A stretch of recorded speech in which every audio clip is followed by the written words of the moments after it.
Et pendant que certains débats sont lancés en off, on en parlera dans l'avant-match peut-être de ce débat-là, Romain, que tu lançais gratuitement comme ça, que tu soufflais.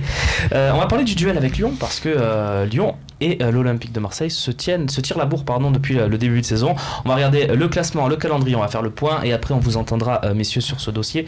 On commence bien sûr avec le classement. L'OM a 5 points d'avance sur Lyon, 4 de retard sur Monaco, mais aujourd'hui on axe bien sûr nos regards sur Lyon et on fera ça certainement jusqu'au duel des Olympiques. Après peut-être qu'on pourra un peu plus se tourner vers le haut si ça sourit pour l'OM. On va regarder le calendrier jusqu'à la trêve pour les deux clubs. On a aussi mis Monaco pour les plus optimistes, voilà, avec 2 matchs de Ligue 1 pour chacun, mais il y a aussi ce match de Coupe d'Europe pour Lyon qui sera à domicile contre le CSKA Moscou. Petite erreur de synthé, ça arrive. Et puis ce déplacement à Bilbao pour l'Olympique de Marseille.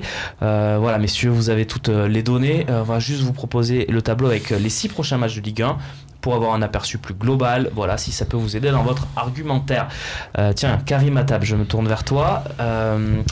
Est-ce que tu es inquiet avant le match de Lyon? Est-ce que tu sens que Toulouse, ça peut être accroché, que voilà, il va falloir aller jouer à Bilbao avec toutes nos armes? Quel est ton ressenti avant ce Lyon qui arrive, puisque c'est dans 9 jours? Non, je pense que la rotation qu'a effectuée Rudy Garcia depuis la fin du mois de novembre a donné du temps de jeu à pas mal de joueurs. Là, il y en a quelques-uns qui sont sortis de la rotation. Je parle des mecs comme Abdenour, voilà, mais le reste des joueurs reste, je dirais, bien concentré sur le sujet.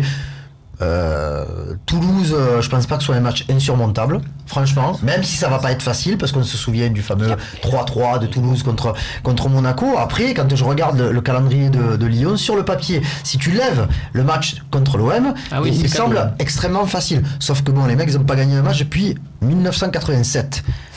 Non, mais ça fait combien de temps qu'ils n'ont pas gagné un championnat? C'est vrai que Lyon, ils avancent timidement et ça permet à l'OM de rester. Et pourtant, ils avaient gagné à Villarreal et ça n'a pas cassé la série négative en championnat. Alors, battu Paris aussi juste avant. Exactement. Donc négative. Pour moi, il n'y a rien qui m'assure que Lyon batte Caen ou batte Toulouse à domicile quand on voit on va gagner à Metz même. Exactement. Même si Fekir va logiquement revenir pour le match de Caen. C'est vrai que ce match de Lyon-Caen, il faut aussi avoir un œil dessus. Alors, on peut nous dire oui, mais du coup, vous regardez en arrière. C'est pas ça, on regarde quand même parce que Lyon, j'ai vraiment l'impression qu'il y a un Lyon différent qui est en train de se détacher en Coupe d'Europe et en championnat. On rappelle que la finale de la Coupe d'Europe. Tu es en train de dire que Lyon est en train peut-être de lâcher le championnat? Peut-être inconsciemment, mais on va avoir un élément de réponse avec Caen. Ils sont allés gagner en Russie. Il y a ce match retour à assurer. Voilà. Est-ce que ça peut sur la composition de départ hier lors du match contre le CSKA, il y a eu un seul changement par rapport au dernier match contre Montpellier. Voilà, il y a une période où ça faisait tourner, ça faisait rentrer du Diakabi notamment en défense centrale, et ils le font plus là.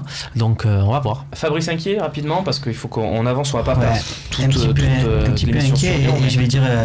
On va presque alarmiste. Pour moi, le match de Toulouse, c'est presque le match charnière et c'est le match le plus important. Je vais vous dire pourquoi. Parce qu'on dit Lyon, est-ce qu'ils ont déjà lâché? Pour moi, ils lâcheront après le match de Marseille. Si tu bats Toulouse, tu te présentes au Vélodrome avec 5 points d'avance, tu peux te permettre le match nul et pour Lyon, c'est fini. Il reste 4 matchs derrière. Les 4 matchs. 5 points d'avance. Quoi qu'il arrive. Quoi qu'il arrive. Parce que c'est pas dit qu'on gagne ou quoi que ce soit. Mais tu peux te permettre le match nul à domicile. Par contre, si jamais par malheur tu perds ou tu fais match nul à Toulouse, le match au Vélodrome, il va avoir une saveur complètement différente.